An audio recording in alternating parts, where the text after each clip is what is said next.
जय मसीह की। एक बार फिर से यीशु के मधुर नाम से आपके बीच में आते एक वचन से बात करना चाहते हैं।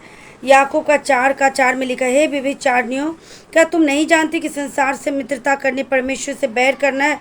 अतः जो कोई संसार का मित्र होना चाहता है वो अपने आप को परमेश्वर का बैरी बनाता है। मेरे प्रिय भाई और बहनों, जब हम मसीह में नहीं थे तो हम संसार के थे, संसार से हमारी मित्रता थी, हम संसार में चलते थे, संसार में हम जीवन बिताते थे। लेकिन जब हम खुदा के पास आ गए, जब हम बपतिस्मा लिए, जब हम खुदा को उद्धारकर्ता करके ग्रहण किए, तो हमारे एक अलग दुनिया हो गया, एक अलग संसार बन गया, एक अलग हमारा जीवन बन चुका है। और हमें अब संसार के हम नहीं है, संसार से हमें मित्रता अब नहीं करना है, क्योंकि बोलता है जो कोई संसार का मित्र होना चाहता है वो अपने आप को परमेश्वर का बैरी बनाना चाहता है। कौन ऐसा मनुष्य है जो खुदा का बैरी बनाना चाहता है? कोई भी नहीं। सब चाहते हैं खुदा के नज़दीक रहे, खुदा से हम प्यार करें, क्योंकि खुदा का बैरी बनना बहुत बड़ी दुख की बात है।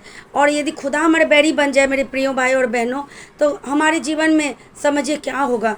यदि आज हमारे जीवन में शैतान हमारे बैरी है, यदि शैतान हमारे जीवन में बीमारी लाती है, दुख लाती है, तो हम खुदा के पास जाके दुआई देते हैं, खुदा से हम विनती करते हैं, तो खुदा हमसे प्रेम करता है, हमारी विनती को सुन के वो विपत्ति से छुड़ाता है। लेकिन यदि खुदा आपका बैरी बन जाए तो कौन हमारी विनती को सुनेगा। इसलिए मेरे प्रिय भाई और बहनों, में संसार की चीज़ों से मित्रता नहीं करनी है, हमें खुदा से मित्रता करनी है। जैसे अब्राहम, जैसे मूसा, खुदा के साथ वो रहता था। जैसे पौलुस के लिए खुदा बातें किया, ये मेरा चुना हुआ पात्र है, ये अलग किया हुआ मेरा पात्र है, जिसे मैं अपनी सेवा के लिए, जिसे अपने काम के लिए मैं इस्तेमाल करूंगा। मेरे मसीह भाई और बहनों, जितने भी मसीह लोग हैं सब खुदा के बर्तन है।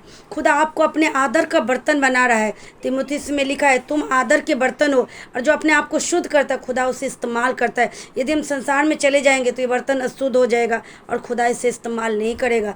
यदि हम संसार से अलग रहेंगे तो ये बर्तन में खुदा अपनी सामर्थ को रखेगा और ये बर्तन आदर का पात्र बनेगा। क्योंकि प्रभु का वचन कहता है, 1 यूहन्ना 1:17 में लिखा है, संसार और उसकी अभिलाषाएं दोनों मिटते जाते हैं, परंतु जो परमेश्वर की इच्छा पर चलते सर्वदा बना रहता है। मेरे प्रिय भाई और बहनों, संसार में जो कुछ हम देखते हैं थोड़ा देर के लिए वो मिट जाएगा, वो सब नाश हो जाएगा। लेकिन जो खुदा में चलेगा, जो खुदा में बने रहेगा, वो सर्वदा सदा सर्वदा बने रहेगा, उसका कभी भी अंत नहीं होगा। यदि शरीर में हम मर भी जाएंगे, सो भी जाएंगे, तो हम अनंत काल के लिए जिएंगे, हमारा नामो निशान कभी मिटेगा नहीं, हम सदा सर्वदा के लिए बने रहेंगे। लेकिन संसार की चीज़ें, संसार की वस्तुएं, संसार की जितने चीज़ आप देख रहे हैं सब चीज़ मिट जाएगा। इसके लिए हम संसार से आज हमें दोस्ती नहीं करना है, हमें खुदा से दोस्ती करना है, खुदा से हमें प्यार करना है और संसार से हमें अलग रहना, हमें अलगताई का जीवन जीना है। क्योंकि मसीह लोग हैं, हम मसीह लोगों में एक क्वालिटी होना चाहिए।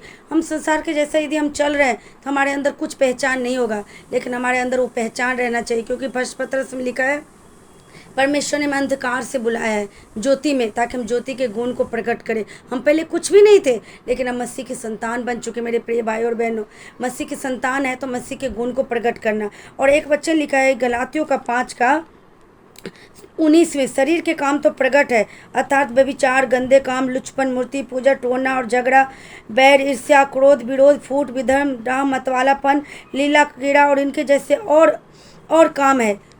समझ गए मेरे प्रिय भाई और बहनों, संसार में, शरीर में जो भी काम है वो प्रकट है। संसार में आज क्या हो रहा है? यही सब तो हो रहा है, व्यभिचार, गंदे काम, लुचपन, मूर्ति पूजा, टोना, बैर, झगड़ा। यदि इसी चीज़ से हम मित्रता कर रहे हैं, संसार की चीज़ों से मित्रता कर रहे हैं, शरीर की चीज़ों से मित्रता कर रहे हैं, तो खुदा का हम बैरी बना रहे हैं। इसके लिए हमें परमेश्वर कहता है कि अपने जीवन से अशुद्ध चीज़ों को हटाओ, हम अपने सामने से हर एक बुराइयों को हटाओ, तो खुदा में क्या करेगा? ग्रहण करेगा। ये वचन के द्वारा आज प्रभु हम सबको आशीष दे। सबको जय मसीह की।